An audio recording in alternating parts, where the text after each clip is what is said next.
শুক্রবার মানেই স্পেশাল দিন, আর স্পেশাল দিনে তো স্পেশাল কিছু করাই লাগে।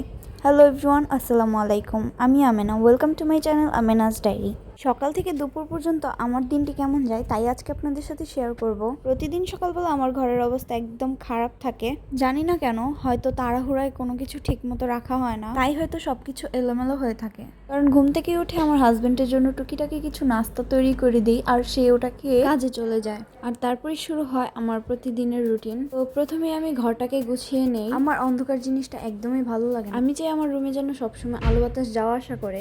ঘরে যদি আলো বাতাস না আসে, ঘরটা কেমন ভুতুরে ভুতুরে লাগে। আর আমার রুমের দুই পাশে জানালা আর বারান্দা থাকায় আমার রুমে যথেষ্ট পরিমাণে আলো বাতাস আসে, কিন্তু যেমন আলো বাতাস আসে তেমন ধুলাবালিও আসে। ঘরের প্রত্যেকটা জিনিস আমি প্রতিদিনই মোছামুছি করি, কিন্তু মুছলেই বা কি হবে, এই মুছে যাবো আর একটু পরেই এসে দেখবো ময়লায় ভরে গেছে। তাই এগুলোকে আমার প্রত্যেক দিন পরিষ্কার করে রাখতে হয়।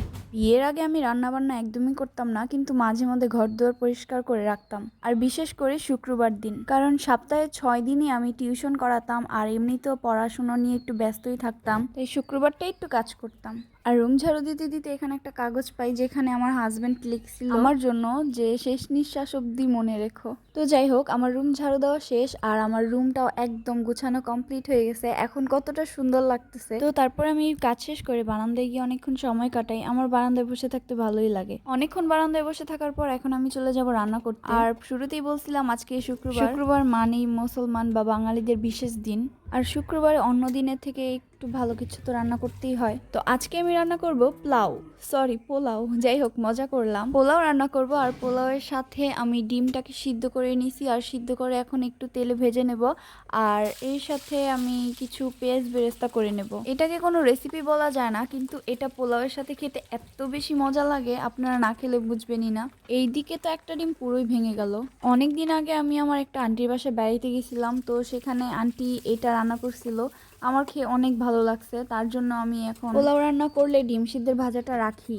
তো আমার ডিম সিদ্ধ ভাজাটা একদমই কমপ্লিট। এখন আমি রান্না করব মুরগি। আমি চাইছিলাম এখানে মুরগিটা আমি রোস্ট করব, কিন্তু আমার মুরগিটা আগে থেকেই পিস পিস করে কেটে রাখছিলাম ফ্রিজে, তাই আমি মুরগিটা আলু দিয়ে একটু ভুনা করব। তো মুরগি ভুনা করার জন্য আমি প্রথমে পেঁয়াজ আর কাঁচামরিচগুলো তেলে ভেজে নিছি, আর এরপর এর মধ্যে আদা রসুন বাটা, লবণ, হলুদ, মরিচ, গরম মশলা যা যা দেওয়া লাগে সবগুলোই দিয়ে নিলাম, আর তারপর ভালোভাবে কষিয়ে নিয়ে এর মধ্যে পানি দিয়ে দেবো।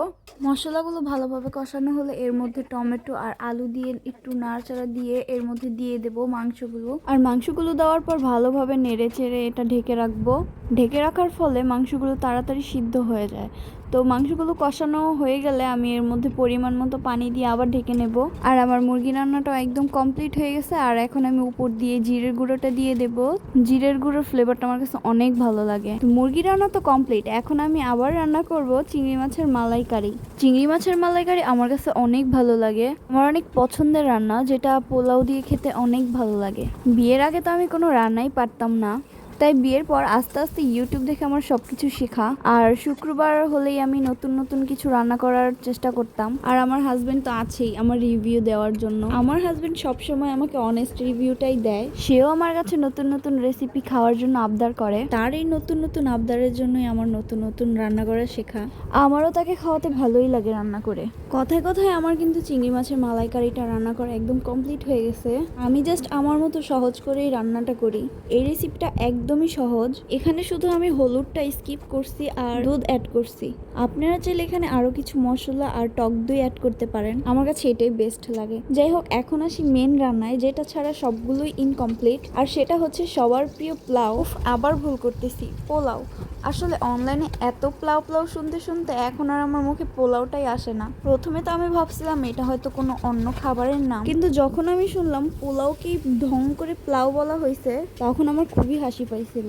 যাই হোক, পোলাও রান্না করা একদমই ইজি, আর আমার এটা ভেবে হাসি পায় আমি এই সামান্য পোলাওটা কিভাবে রান্না করতে হয় সেটা বিয়ের আগে জানতামই না। তখন আমি ভাবতাম আমার মা খালারা এত এত রেসিপি কিভাবে একটা মাথার মধ্যে রাখে, তারা কিভাবে মনে রাখে যে কোনটার পরে কোনটা দিতে হবে, কোন তরকারিতে কোন মশলাগুলো ইউজ করতে হয়। কিন্তু এখন এগুলো আমার কাছে অনেকটা সহজ লাগে। যাই হোক, পোলাও অনেকভাবেই রান্না করা যায়, কিন্তু আমি সবসময় এভাবেই রান্না করি। তেলের মধ্যে পেঁয়াজ, গরম মশলা আর লবণ দিয়ে ভালো মতো কষিয়ে নিয়ে এর মধ্যে ধুয়ে রাখা পোলার চালটা দিয়ে দেই। তারপর কিছুক্ষণ নাড়াচাড়া দিয়ে এর মধ্যে পোলার চালের ডাবল পরিমাণে পানি দিয়ে দিই, অর্থাৎ 4 কাপ চাল নিলে 8 কাপ পানি। কিন্তু আমি সবসময় 1 কাপ পানি কমই দেই, এতে আমার পোলাওটা অনেক ঝরঝরা হয়। তারপর বলক আসার পর এর মধ্যে ঘি কিশমিশ অ্যাড করে দিই, আপনারা চাইলে আলু বোখারাও অ্যাড করতে পারেন। এরপর ঢেকে রেখে চুলার আঁচটা কমিয়ে দিলেই কমপ্লিট হয়ে যাবে পোলাও রান্না করা। তো গাইস, আজকের ভিডিওটা এই পর্যন্তই ছিল। ভিডিওটি ভালো লাগলে অবশ্যই একটি লাইক কমেন্ট সাবস্ক্রাইব করতে ভুলবেন না। দেখা হবে নতুন কোনো ভিডিওতে, ততক্ষণ পর্যন্ত সুস্থ থাকবেন, ভালো থাকবেন, আল্লাহ হাফেজ।